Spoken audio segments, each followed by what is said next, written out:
আমার কথা, রাখাল রাহা যদি দেশ ছাড়ে ইউনূস স্যারকে কিন্তু আমরা ছাড়বো না।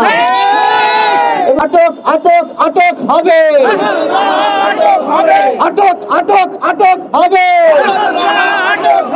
রাখাল রাহা আটক হবে, নাস্তিক এবার আটক হবে, আটক আটক আটক হবে।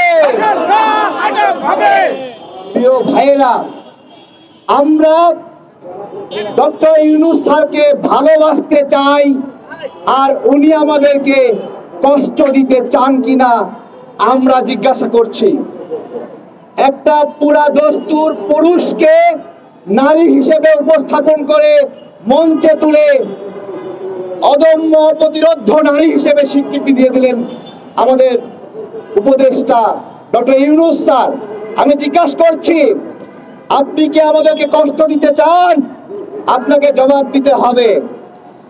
অদৃশ্য কারণে রাখাল রাহা বড় বড় অপরাধ করা সত্ত্বেও তাকে এখান থেকে সরানো হচ্ছে না। যদি বলেন কি অপরাধ, একটা কথা বলি, এখনো এই যে মার্চ মাস চলে এসেছে, পাঠ্যপুস্তক প্রদান সম্পন্ন করতে পারে নাই। এইটা কি অপরাধ নয়? এটা কি ব্যর্থতা নয়? রাখাল রাহাদের এই ব্যর্থতা কি সরকারের ব্যর্থতা নয়? এগুলো জবাব দিতে হবে ইউনূস স্যারকে। কথা হলো, রাখাল রাহার অপরাধ কি?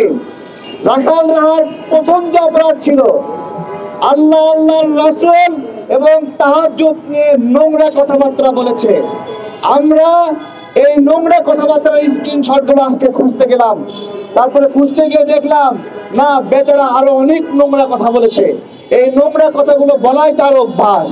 আমাদের গুণীজনরা বলছে ও টাকা চুরি করেছে, এখন ইউরোপ আমেরিকা আশ্রয় লাভের জন্য এসব ইসলাম বিদ্বেষী কথাবার্তা বলছে।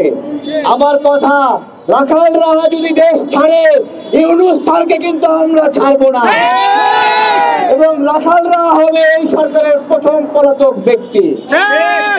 400 কোটি টাকা চুরির অভিযোগ আসছে। সার্জিস লাফায়া লাফায়া রাখাল রাহার বিরুদ্ধে পোস্ট দিয়েছে। যখন দেখছে তাদের মধ্যে এক দরবেশ সমন্বয়ক গাজী সালাউদ্দিন তানভীর এটাতে জড়িত, তখন আবার পোস্ট উইথড্র করে নিয়েছে। শুধু সে উইথড্র করেনি, আরো অনেক পীরে কামেল তারাও উইথড্র করেছে সমন্বয়ক নামে।